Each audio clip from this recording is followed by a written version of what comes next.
ವೇದಿಕೆ ಮೇಲೆ ಹಾಜರಾಗಿರುವಂತಹ ಎಲ್ಲ ಗಣ್ಯರಿಗೂ ಮತ್ತು ಎಲ್ಲ ಲಾಯರ್ಸ್ ಮತ್ತು ಲಾಯರ್ ಅಸೋಸಿಯೇಷನ್ ಅವರಿಗೂ ಮೊದಲನೇದಾಗಿ ನನ್ನ ವಂದನೆಗಳನ್ನು ತಿಳಿಸ್ತೇನೆ. ನಿಜವಾಗ್ಲೂ ನಾನು ಈ ಮಟ್ಟಿಗೆ ಏನು ಈ ಒಂದು ಸಮಾರಂಭಕ್ಕೆ ಹಾಜರಾಗತಕ್ಕಂಥದ್ದಾಗಿರಲಿ ಅಥವಾ ಇಷ್ಟೊಂದು ಏನು ಎನ್ಕರೇಜ್ಮೆಂಟ್ ಕೊಡ್ತಾರಂತಾಗಿರಲಿ ನಾನು ಎಕ್ಸ್ಪೆಕ್ಟ್ ಮಾಡಿರಲಿಲ್ಲ. ಇದು ನಿಜಕ್ಕೂ ನಮ್ಮ ಮೇಲಿನ ರೆಸ್ಪಾನ್ಸಿಬಿಲಿಟೀಸ್ನ ಇನ್ನೂ ಜಾಸ್ತಿ ಮಾಡುತ್ತೆ. ನಾನು ನನ್ನ ಪ್ರಿಪ್ರೇಷನ್ ಬಗ್ಗೆ ಹೇಳಬೇಕಂತಂದರೆ, ನಾನು ಓದಿದ್ದೆಲ್ಲ ಗೌರ್ಮೆಂಟ್ ಸ್ಕೂಲಲ್ಲಿ, ಏನು ಪ್ರೈಮರಿ ಸ್ಕೂಲ್, ಮತ್ತು ಅದಾದಮೇಲೆ ನವೋದಯ ಶಾಲೆಯಲ್ಲಿ ಓದಿದೆ, ಅದು ಕೂಡ ಗೌರ್ಮೆಂಟ್ ಸ್ಕೂಲೇ. ಸ್ಟಾರ್ಟಿಂಗಲ್ಲಿ ನನಗೆ ಕನ್ನಡ ಮೀಡಿಯಮಲ್ಲಿ ಓದಿದ್ದರಿಂದ ತುಂಬ ಕಷ್ಟ ಆಗ್ತಿತ್ತು. ನವೋದಯದಲ್ಲಿ 5ನೇ ತರಗತಿಯಿಂದ 10ನೇ ತರಗತಿವರೆಗೂ ನಾನು ತುಂಬ ಕಷ್ಟಪಟ್ಟೆ ಓದೋದ್ರಲ್ಲಿ. ಆದರೂ ಕೂಡ ನನ್ನ ಸ್ಕೋರ್ಸ್ ಜಾಸ್ತಿ ಆಗ್ತಿರ್ಲಿಲ್ಲ, ಸೊ ಕಡಿಮೆನೇ ಇರ್ತಿತ್ತು. ಆದರೂ ಕೂಡ ನಾನು ಏನು ಹೋಪ್ಸ್ ಎಲ್ಲ ಲೂಸ್ ಮಾಡ್ಕೊಳ್ಳಿಲ್ಲ. ಓದ್ತಾ ಇರೋಣ, ನಮ್ಮ ಏನು ಪರಿಶ್ರಮ ಹಾಕ್ತಿರೋಣ ಅಂತ. ನನ್ನ ಪೊಸಿಷನ್ ಯಾವತ್ತೇ ಆಗಿರಲಿ ನವೋದಯದಲ್ಲಿ ಓದಬೇಕಾದ್ರೆ ತುಂಬ ಕಡಿಮೆನೇ ಇತ್ತು. ಎಜುಕೇಷನ್ ತುಂಬ ಚೆನ್ನಾಗಿತ್ತು, ಬಟ್ ನನ್ನ ಆ ಟೈಮಲ್ಲಿ ಸಾಮರ್ಥ್ಯ ಇನ್ನೂ ಸಾಲದೇನೋ ಅನಿಸ್ತಿತ್ತು. ಬಟ್ ನಾನು ಪ್ರಾಮಾಣಿಕವಾಗಿ ಪ್ರಯತ್ನ ಪಡ್ತಾನೆ ಇದ್ದೆ. ಬಟ್ ಆವಾಗ ನಾನು ಒಂದಿನ ಕೂಡ ಅಂದ್ಕೊಂಡಿರಲಿಲ್ಲ ಒಂದಿನ ಏನು ಇಂಡಿಯಾದಲ್ಲಿ one of the toughest exam clear ಮಾಡ್ತೀನಿ ಅಂತ. ನಾನು ಪ್ರಾಮಾಣಿಕವಾಗಿ ಏನು ಮಾಡಬೇಕು ಅದನ್ನೇ ಮಾಡ್ತಿದ್ದೆ. ಸೊ ಮತ್ತೆ PUC ಅಲ್ಲಿ ಇರಬೇಕಾದ್ರೆ ಹೇಗಾದರೂ ಮಾಡಿ MBBS ಸೀಟ್ ತೊಗೊಳ್ಳೋಣ ಅಂತ ಪ್ರಯತ್ನ ಪಟ್ಟೆ. 2 ವರ್ಷ ನಿಜವಾಗ್ಲೂ ನಾನು ಏನು ಯಾವುದೇ ಒಂದು ಡೈವರ್ಷನ್ಗೆ ಒಳಗಾಗದೆ ಕಂಪ್ಲೀಟಾಗಿ ವರ್ಕ್ ಮಾಡಿದೆ 2 ಇಯರ್ಸು. ಆದರೂ ಕೂಡ ನನಗೆ ಬೇಕಾಗಿದ್ದ ರ್ಯಾಂಕ್ ಸಿಗಲಿಲ್ಲ CETಯಲ್ಲಿ.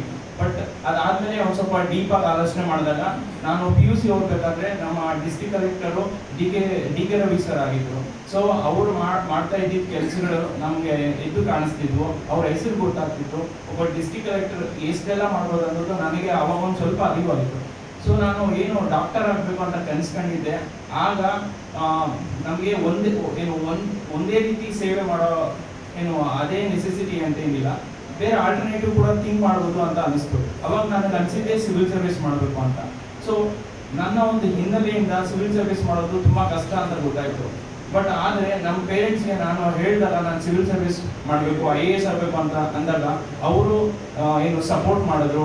ಯಾವುದೇ ಒಂದು ಹೋಪ್ಸ್ ಮುಂದೆ ಆಗ್ತೀನೋ ಇಲ್ಲ ಅಂತ ಗೊತ್ತಿಲ್ಲದೆ ಕೂಡ ಅವ್ರು ಸಪೋರ್ಟ್ ಮಾಡಿದ್ರು. ಮತ್ತೆ ನಾನು 2020ರಲ್ಲಿ ನಾನು ಗ್ರ್ಯಾಜುಯೇಷನ್ ಪಾಸ್ಡ್ ಔಟ್ ಆದೆ.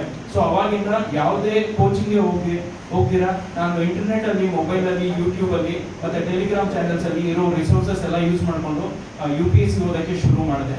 ಸೊ ಆರಂಭದಲ್ಲಿ ನನಗೆ ತುಂಬ ಕಷ್ಟ ಆಗ್ತಿತ್ತು ಏನು ಪ್ರಿಪ್ರೇಷನ್ ವೈಸು. ಬಟ್ ನಿಧಾನಕ್ಕೆ ನಾನು ಯಾವುದೇ ಡೈವರ್ಷನ್ಗೆ ಒಳಗಾಗದೆ ಏನು ಫೋಕಸ್ಡ್ ಆಗಿ ಓದಿದೆ. ತುಂಬ ಕಾನ್ಫಿಡೆನ್ಸ್ ಇತ್ತು ನನಗೆ ಒಂದಿನ ಮಾಡ್ತೀನಿ ಅಂತ. ಸೊ ನಾನು ಇನಿಷಿಯಲ್ ಆಗಿ 2021ರಲ್ಲಿ ನಾನು UPSC ಇಂಟರ್ವ್ಯೂವರೆಗೂ ಹೋಗಿದ್ದೆ. ಅದೇ ನನಗೆ ತುಂಬ ಕಾನ್ಫಿಡೆನ್ಸ್ ಕೊಟ್ಟಿತ್ತು.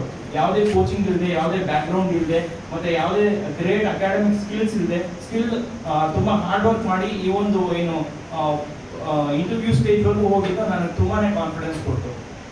ಮತ್ತೆ ಅದಾದಮೇಲೆ ಕೆಲವೊಂದು ತಪ್ಪುಗಳಾಯಿತು. ಬಟ್ ಲೇಟಾಗಿ ನಾನು ರಿಯಲೈಸ್ ಆಗಿದ್ದ ಒಂದು ವಿಷಯ ಏನಂತಂದರೆ, ನಾವು ರಿಸಲ್ಟ್ ಬಗ್ಗೆ ಜಾಸ್ತಿ ಆಲೋಚನೆ ಮಾಡೋಕ್ಕೆ ಹೋಗ್ಬಾರ್ದು ಅಂತ. UPSCಯಲ್ಲಿ ತುಂಬ ಅನ್ಸರ್ಟೈನಿಟೀಸು ಮತ್ತು ವೇರಿಯಬಲ್ಸ್ ಇರ್ತವೆ. ತುಂಬ ವಿಷಯಗಳು ನಮ್ಮ ಕೈಯಲ್ಲಿ ಇರಲ್ಲ. ಯಾಕಂತಂದರೆ ಮೇನ್ಸ್ 5 ದಿವಸ ಇರುತ್ತೆ, ಮತ್ತು ಪ್ರಿಲಿಮ್ಸ್ 1 ದಿವಸ ಇರುತ್ತೆ. ಟೋಟಲ್ ಮೇನ್ಸಲ್ಲಿ 9 ಪೇಪರ್ ಇರುತ್ತೆ, ಮತ್ತು ಇಂಟರ್ವ್ಯೂ 1 ದಿವಸ ಇರುತ್ತೆ. ಸೊ ಈ ದಿನಗಳಲ್ಲಿ ಏನು ಬೇಕಾದರೂ ಆಗ್ಬೋದು, ನಮ್ಮ ಕೈಯಲ್ಲಿ ಇರೋ ವಿಷಯಗಳು ತುಂಬ ಇರುತ್ತೆ. ಸೊ ಇಲ್ಲಿ ನಾನು ಏನು ತಿಳ್ಕೊಂಡಿದ್ದು ಒಂದು ವಿಷಯ ಏನಂತಂದರೆ, ನಾವು ಬರೀ ಪ್ರೋಸೆಸ್ ಮೇಲೆ ಮಾತ್ರ ವರ್ಕ್ ಮಾಡಬೇಕು, ರಿಸಲ್ಟ್ ಬಗ್ಗೆ ಬಿಟ್ಬಿಡ್ಬೇಕು.